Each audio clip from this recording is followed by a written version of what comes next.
quick announcement on the Wirewheel side. We're very excited to announce that we've just launched our new universal preference and consent platform. It's now generally available. And our new platform is really addressing those critical needs, specifically around some of the new laws in the United States and globally. And we're really, looking forward to working with companies, helping really solve for some of the new requirements around the country, especially around the Sephora enforcement decision in California.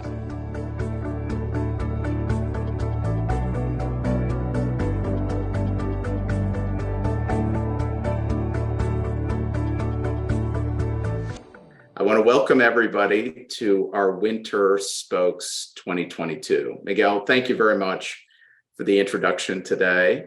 And we're going to be starting with a phenomenal and really timely panel here on age-appropriate design. We have two fantastic panelists that'll be joining us today. I'd like to introduce, first of all, Donna Fraser from BBB National Programs, and second, Ruth Boardman from Bird & Bird. Donna and Ruth, great to see you both here today, and thanks so much for joining us. Thanks for having me. Thank you. Well, terrific. Well, listen, but I always like to start these sessions here at Spokes with giving you a chance to talk a little bit about some of the work you've been doing in the area.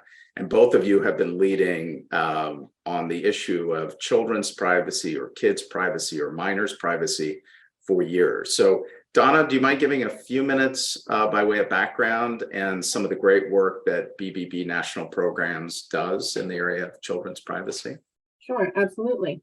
So in my role as Senior Vice President of Privacy Initiatives, one of the programs that is under my purview is KRU, our Children's Advertising Review Unit, which is one of the FTC's COPPA Safe Harbors. We were the first COPPA Safe Harbor.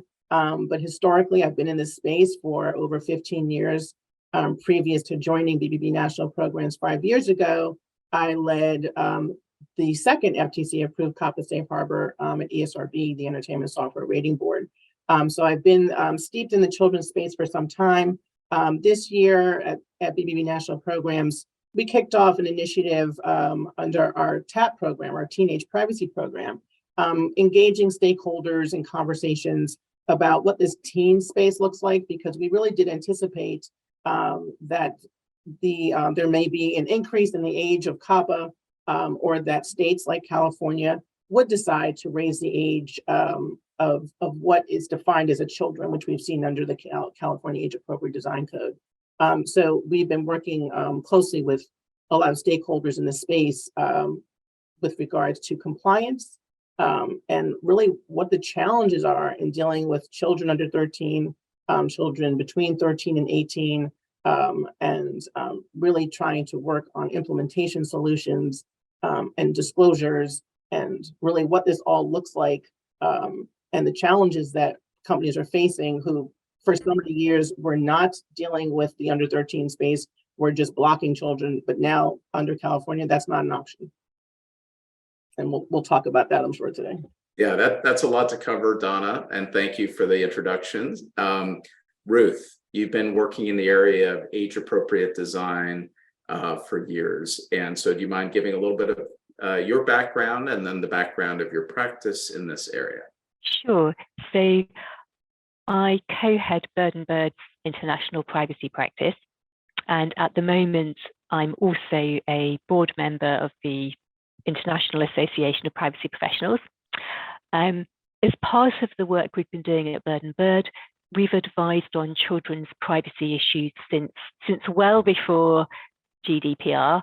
When GDPR came in, the UK legislation, which was associated with that, introduced a requirement for ICO to adopt its age-appropriate design code.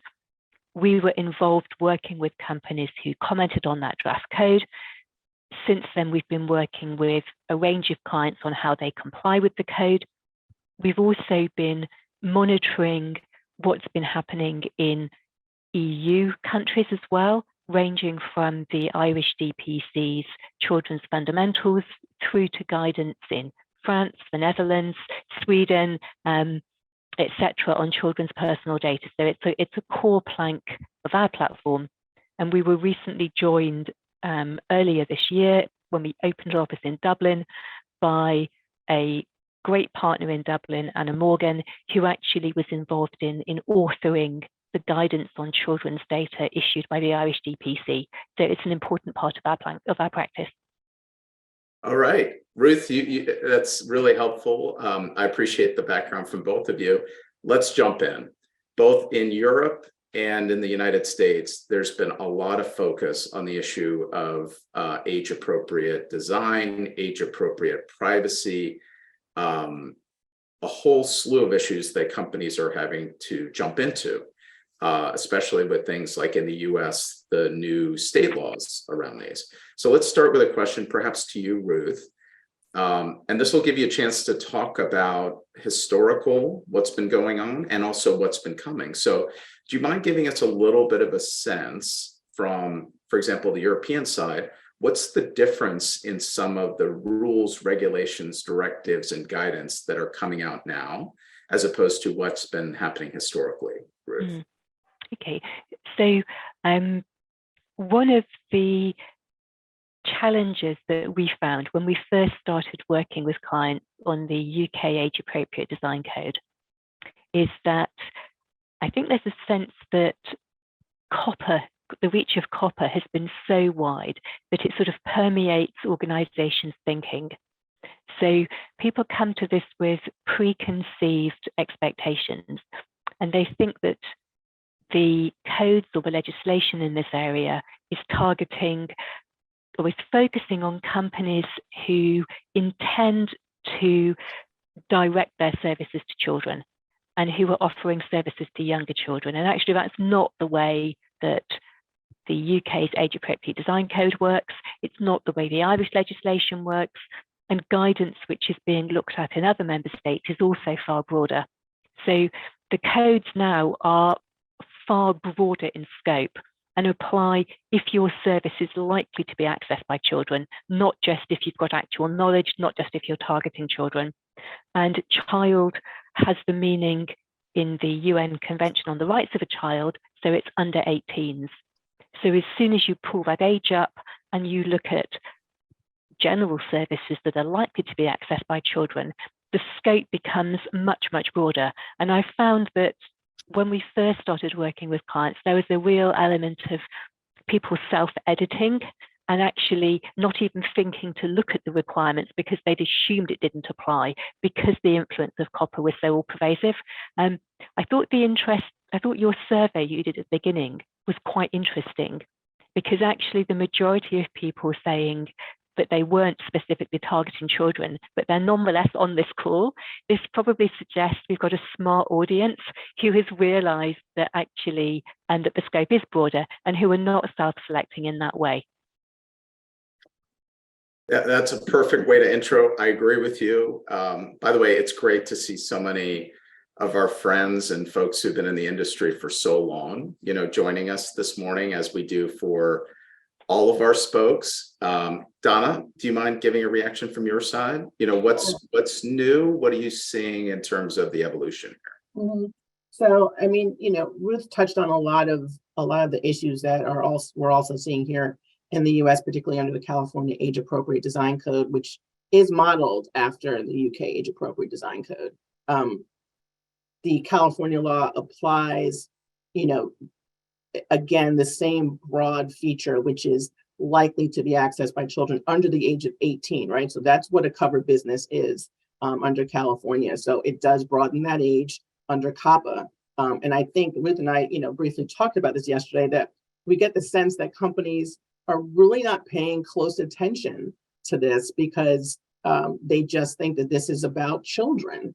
And we know for a fact that so many companies do target that 13 to 17 age group, right? We know that brands like that age group, right? That's when children, teens start to really develop brand loyalty. So it's an important audience for them. So this is something they really need to pay close attention to. of course, the challenge is this likely to be accessed by children language. It's extremely broad, extremely challenging, right? What we saw in the environment, the landscape before this was that under COPPA, it was, it was very restrictive with regards to what covered businesses and covered entities look like, right? So they were either directed to children under 13, but they also had actual knowledge about who their users were.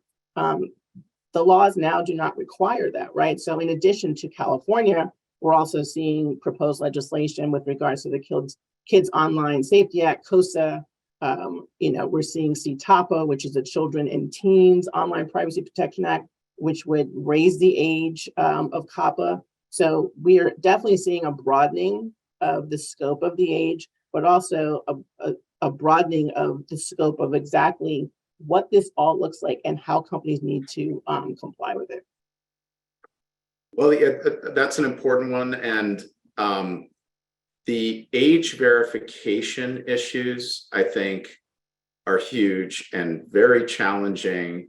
And I've spoken to both of you about this, but some of the technologies that are being used or adopted for age verification themselves, as a parent, when you look at them, it does cause a pause, for many, many people. Yeah, just when you read the way they're working. But do you mind if I ask both of you to jump in a little bit on the concept of age verification in Europe and in the US, and what are you seeing in terms of trends and technologies? I'm also going to ask one more favor. By the way, because I served in the government, I remember many meetings there. You had multiple sentences, Donna, that are filled with nothing but acronyms. Acronym. Right. Just so that we are enabling our audience or folks who are less maybe familiar with the kids design thing. Would you mind, when you're covering some of these acronyms for the first time, COPPA and otherwise, maybe just a moment or two to talk about those so that we can level set for everybody. Sure. So, Donna, do you want to start on some of the age verifications and identity issues, and then perhaps over to Ruth after that? Sure. So I think that, under COPPA, most companies were just implementing a simple age gate, which we know is so easy to navigate, right? I mean, for years, the question has been, how do we stop children from lying? Well, you don't. We can't. That's a much bigger issue for us. But just asking mere age served a purpose for a while. And then when COPPA was amended in 2013, it introduced this method called mixed audience, right? Where a company is essentially like building two services in one, where you could determine that, we have essentially a mixed audience, right? Where we have children who are under 13. We also have a significant amount of our audience who may be over 13 who are also interested in this product.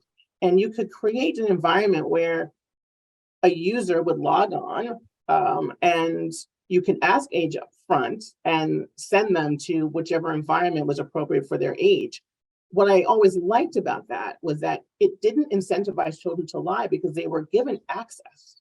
And that's where the rubber hits the road, right? Is because when a child feels like they're being blocked out of something, they're going to circumvent and find ways to get around. So I think that mixed audience environment still could work, even as we're seeing the age raising in this environment.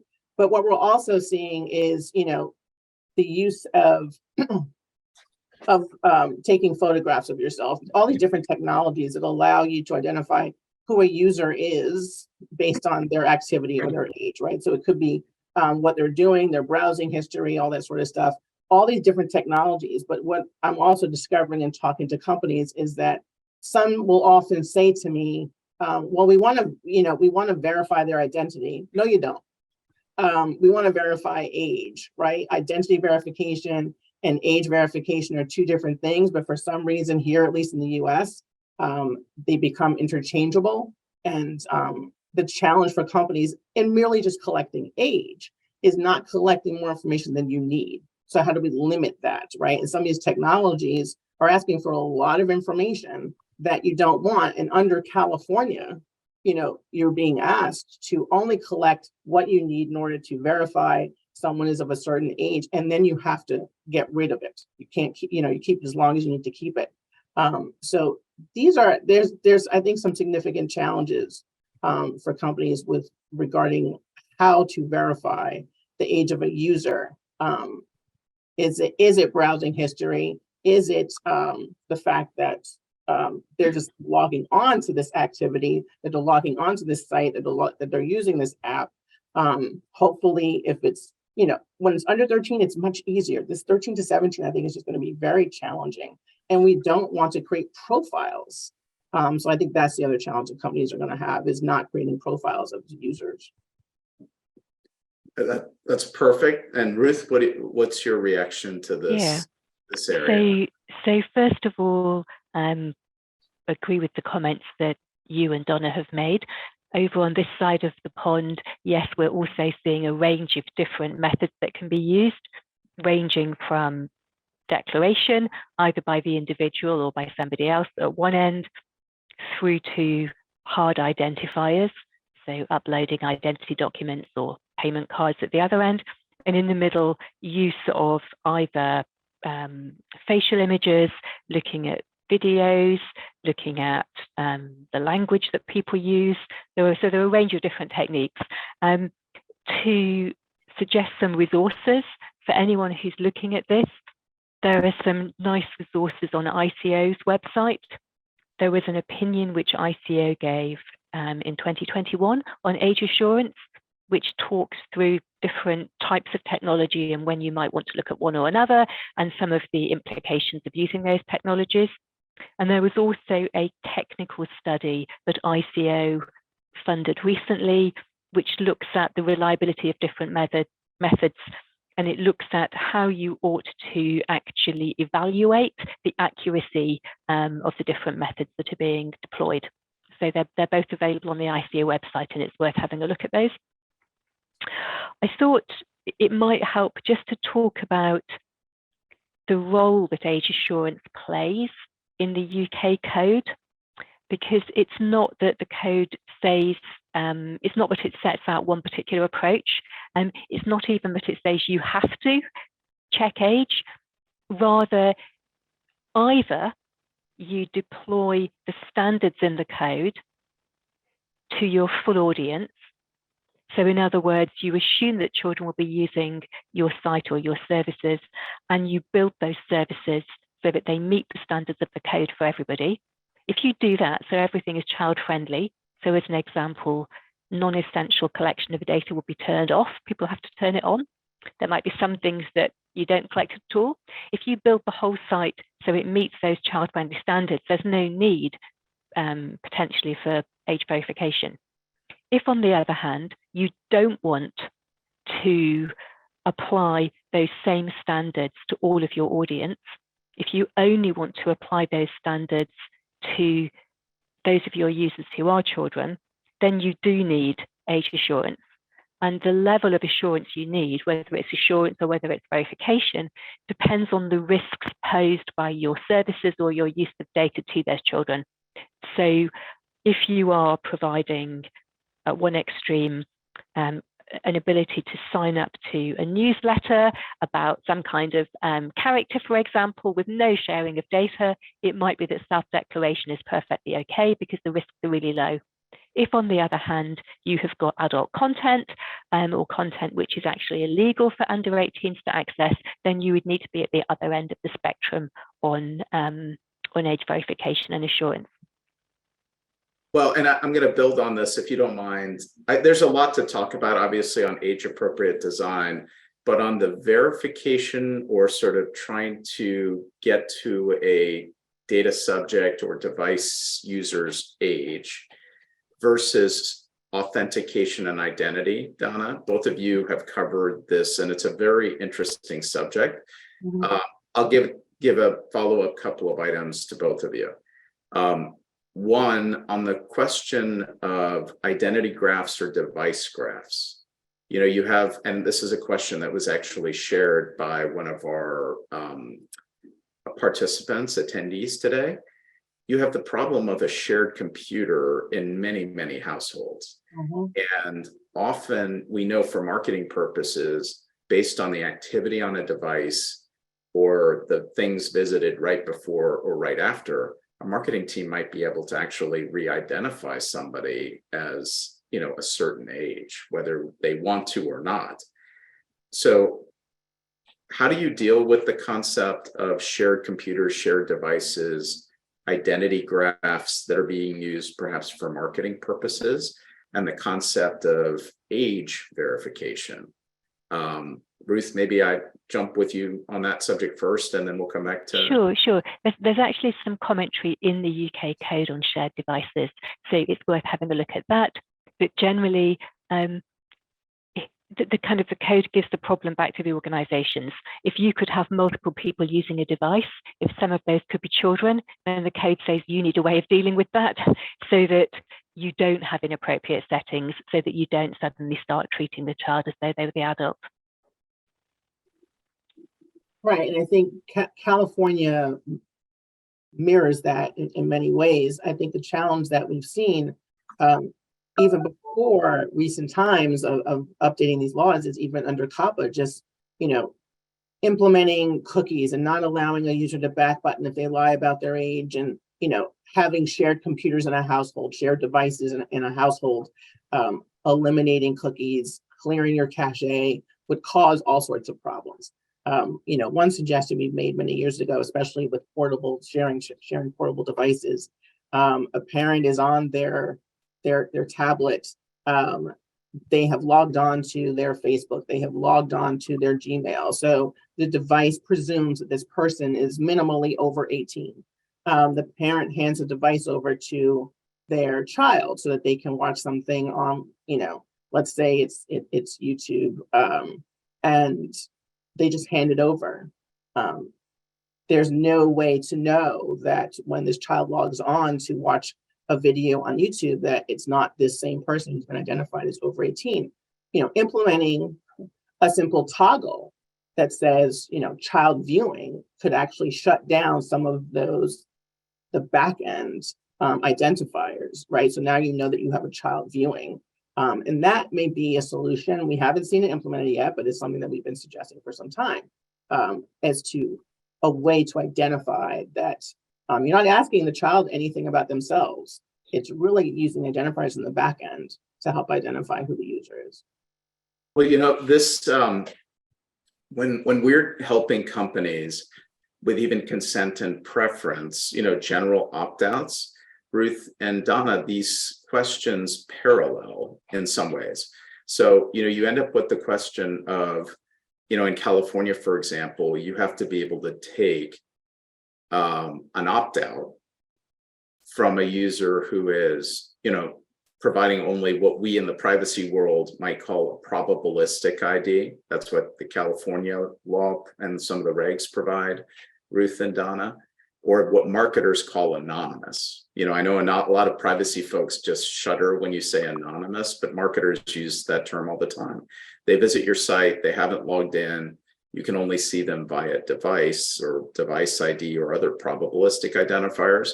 Marketing teams often think of those folks as anonymous, and then they'll try to re-identify them and market to them, right?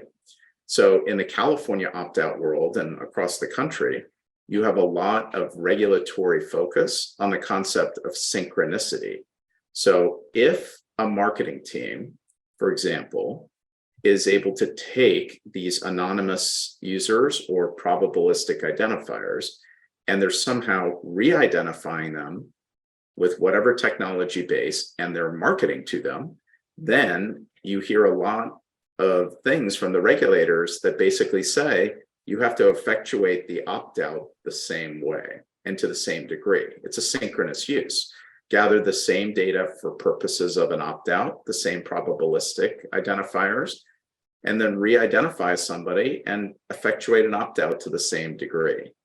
Is that concept of synchronicity coming up anywhere in the age-appropriate design category? In other words, I don't know if your reaction, but if a company somehow knew from effectively probabilistic identifiers, or they're marketing to somebody based on those identifiers in a way that would indicate that they know that they're children or that they know that they're not children.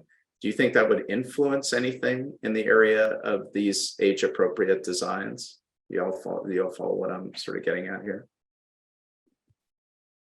Go ahead, Ruth. Did you want to go? Maybe I'll sort of start by saying that the whole idea of sort of sending targeted ads to children is problematic from an EU and UK point of view. And if you look at the EDAA and EASA best practice recommendation, then which most reputable ad tech companies would have agreed to, that actually states that they will not target under 16s.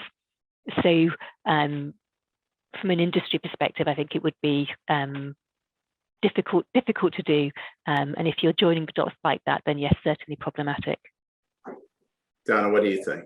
No, I agree. And I think that, under California, one of the things that triggers it is whether, under the analysis of whether or not it's likely to be accessed by children is whether or not his ads that are marketed to children, right? So that's an easy thing to avoid.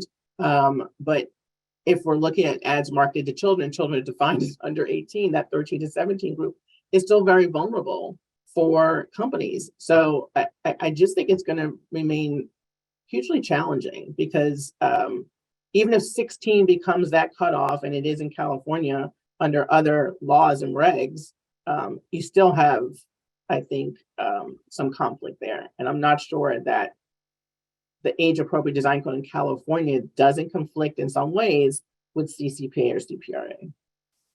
So maybe in some ways, if I were to summarize, if it's very clear and it's very intentional that you're advertising to children, whether you do it based on a verified view or because you've re-identified them, you probably have some issues in the EU and you probably should look very carefully at what you're doing. And if it's indirect, in other words, you're using kind of a proxy, Ruth or Donna, you probably have the same analysis. In other words, just the fact that it's not a direct marker of age, if it's an indirect marker of something that a child or a kid would use, be very careful and apply the same age verification for purposes of re-identification if you're in the digital marketing team. I hope I summarized that inelegantly, Ruth, from you and Donna, but like trying to get to the heart of the issue. Yeah, I think don't do it. Actually, would be the best advice from an EU and UK perspective. Yeah. Terrific. Okay, well then let's go to the next issue that I think caught a lot of attention. And if I may, I can see a lot of folks joining us who are deep in this particular area. So please ask questions and post them to the Q&A, and we'll take them here in turn over the next few minutes. It probably caught a lot of our attention, these public announcements from a few platforms that they were using certain technology that purported to, or does, scan a face and try to abstract how old you are for age verification purposes. Do you mind if I get a reaction from both of you on what you think, the EU would think of this kind of technology, and obviously, Donna, what you think would happen under current US law and some of the upcoming state laws on applying, facial recognition for age verification? And I'll ask a second one, you can answer it or not. Just as a human being that walks the earth, forget about our regulatory view, forget about our, roles in the industry. Do you have a reaction to this idea that when your child or children might be coming onto a service, that it's scanning their face and trying to abstract an age, given all of the other, kind of things around that sort of technology that are coming up? Donna, maybe I'll start with you on this. Yeah, I'll start. I mean, I do think that there's something to be said for the ease at which children are so comfortable being on camera, especially at a young age. And I think much of this was advanced during the pandemic because they were forced to be on camera with in-home learning and things like that. But there's a certain comfort level that I think comes with it that doesn't address or opens up children to, I think, certain vulnerabilities and risks that we're not talking to them about, just simply being on camera and comfortable with that. Using technology to determine just facial recognition technology to determine a child's age. To your point, Justin, as a human walking on this earth, I have seen teens who don't look their age, right? They look and appear a lot older than they are. It's scary, but and a little troubling. So I don't think it's a reliable way. It's not the only way, but I'm not sure it's something that I would recommend a company rely upon. I think it's just there's too many variables there that make me nervous. But again, I am conscious of the risks that I think children are putting themselves. And when I say children, I'm still in my mind, a child to me is still the COPPA age under 13 to 17. I think there's a certain level of autonomy that we do want to give teens. There's a certain level of education that they have. They're smarter, right? They know, but we need to give them a certain level of autonomy that maybe we don't give the under 13 set. The risks are different. The harms are different. But I think that all of this goes back to how are we actually educating our children about what they're doing online, how they're interacting, and how much information to actually give about themselves and how much are companies actually obtaining about them. Again, we don't want them to start creating profiles of these users. So again, it's back to the facial recognition technology. Where is all that data going? How are they saving it? How are they using it? Where is it going? Who has access to it? Those raise a lot of questions for me. Ruth? Okay, so I'm going to take a slightly different view on this one.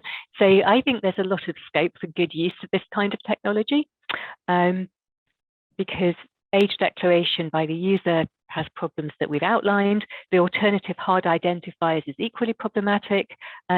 Properly deployed, this can be a way of confirming age which is more accurate than self-declaration and which avoids the need to provide hard identifiers, which can be discriminatory, which also raises security concerns. I think describing it as facial recognition can be misleading. You'd have to look at the particular technology provider, but it is absolutely possible to deploy this technology in a way that does not involve facial recognition, because you are not actually identifying or recognizing the person. You are rather looking at the attributes which are associated with a particular age. The ICO report I mentioned earlier does look at this. It also looks at the accuracy associated with these services. Another interesting point of reference, one of the providers of age assurance technology using facial images actually went through the ICO's regulatory sandbox. You can see the report that was published on them on the ICO website, and that includes information about the accuracy of the technology. From memory, they said it was accurate to within about 14 months. So not 100%, but pretty good. And also, interestingly, from a UK and EU perspective, ICO also confirmed that in their view, this did not amount to use of biometric technology for the purpose of identification.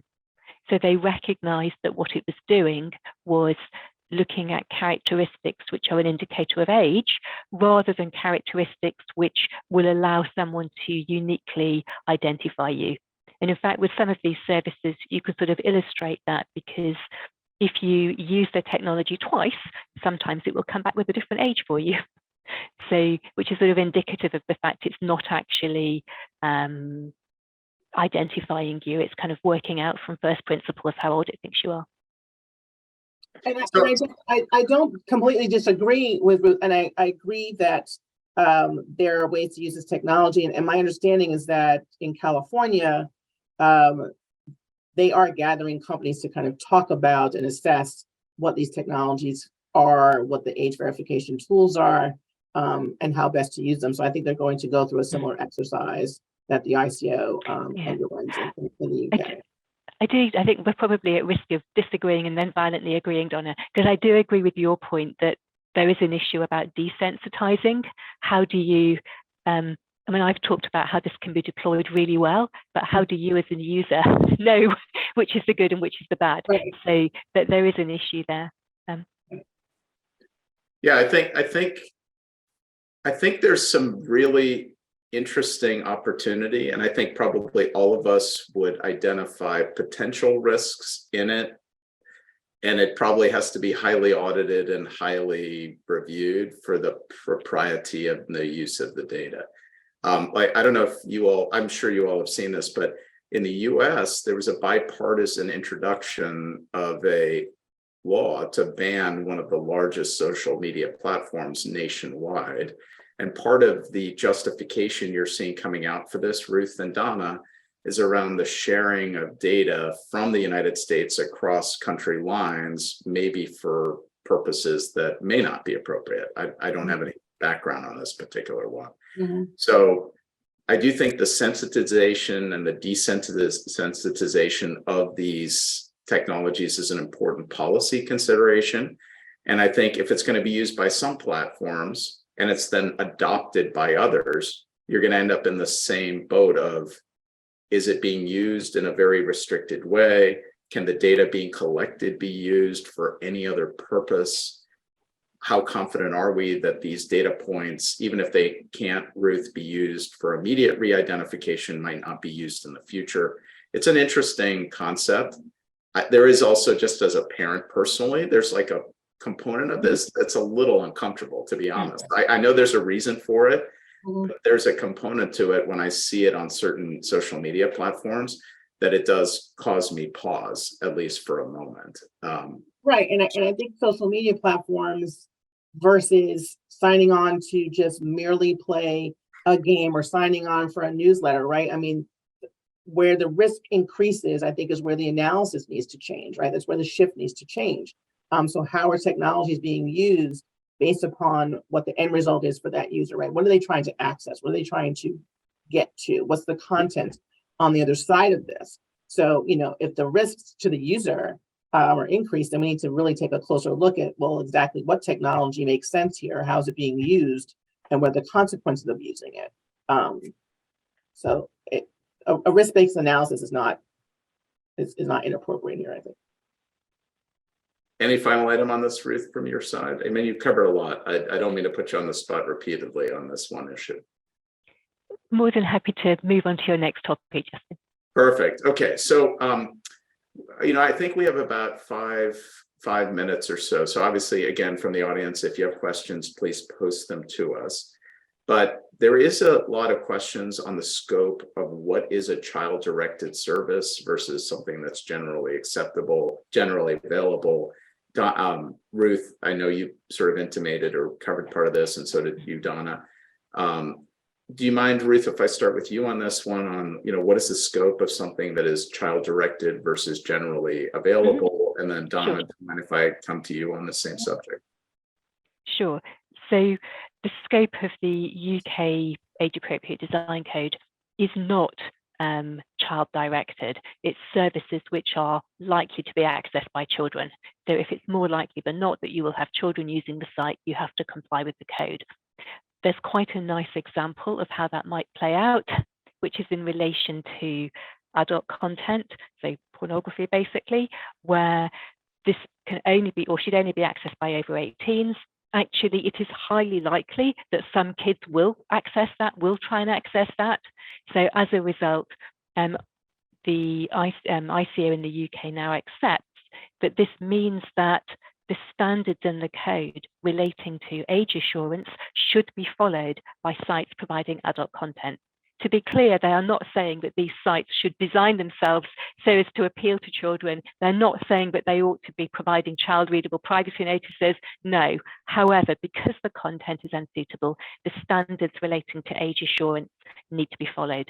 So it kind of shows that it's what's attractive, what's likely to be accessed, rather than what's directed. I think it's a great example to show the breadth. Yeah, that really does. And Donna, from your perspective? Sure. So when you look at California, it does use some of the same tests that we found under COPPA with regards to directed children. But like we said, California also is not about what's directed to children, right? It's the same it's the same scope, likely to be accessed by children. So some determining factors are, are there advertisements that are marketed to children, right?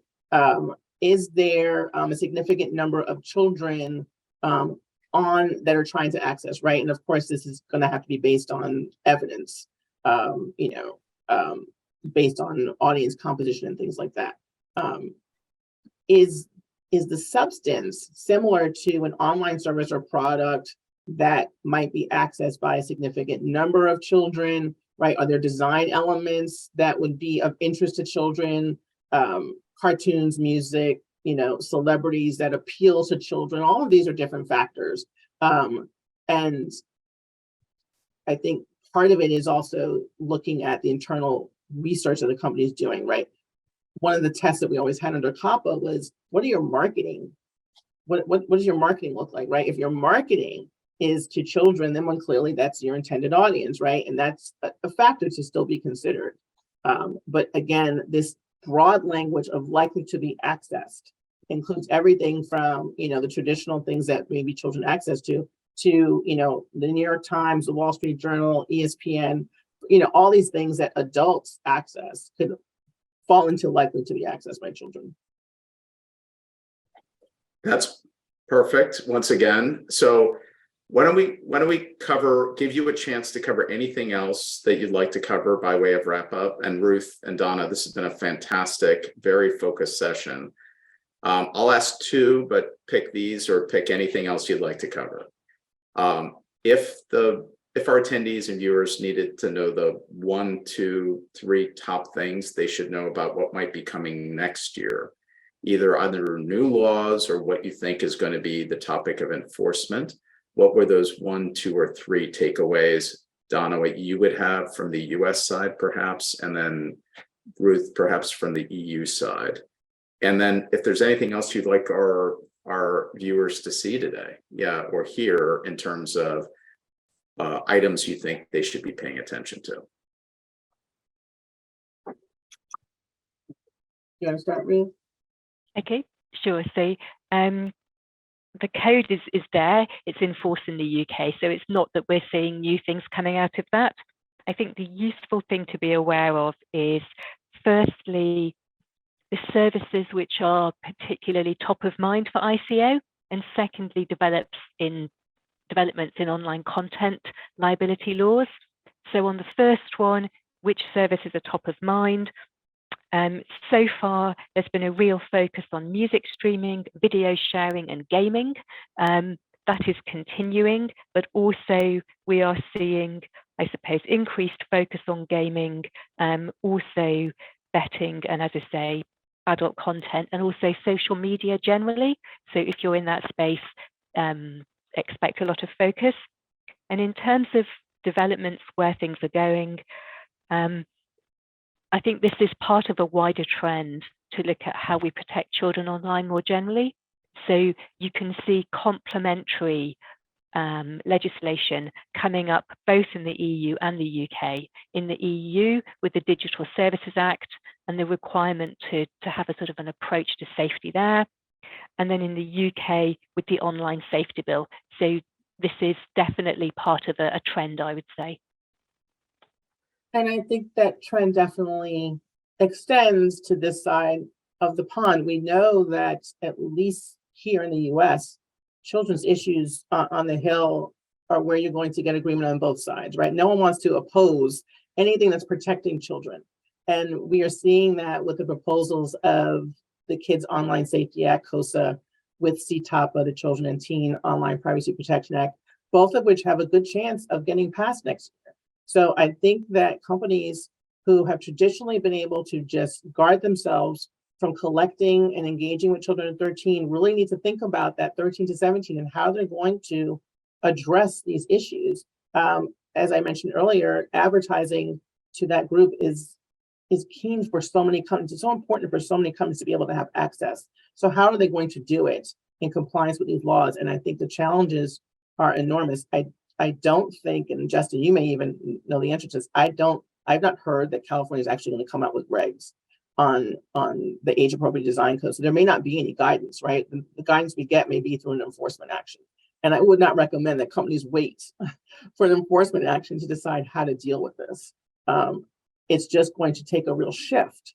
And for companies to really figure out how are they going to deal with this. I think dark patterns are going to continue to be an issue that is highlighted by regulators and legislators, and how to maneuver around those, right? And the misconceptions of some things that may not be dark patterns, but optically they seem that way. So how do companies begin to really modify what they're doing so that they can reduce the optics? Well, with that, I mean, that was a fantastic wrap up on a very, very important topic in privacy, age appropriate design, all the lessons we've learned, obviously, on the European side and on the US side, and then a whole bunch of new laws, regulations, technologies that are going to be brought to this area in the coming years. On behalf of all of our attendees, Ruth and Donna, thank you so much for joining us here today. I thought it was a fantastic discussion.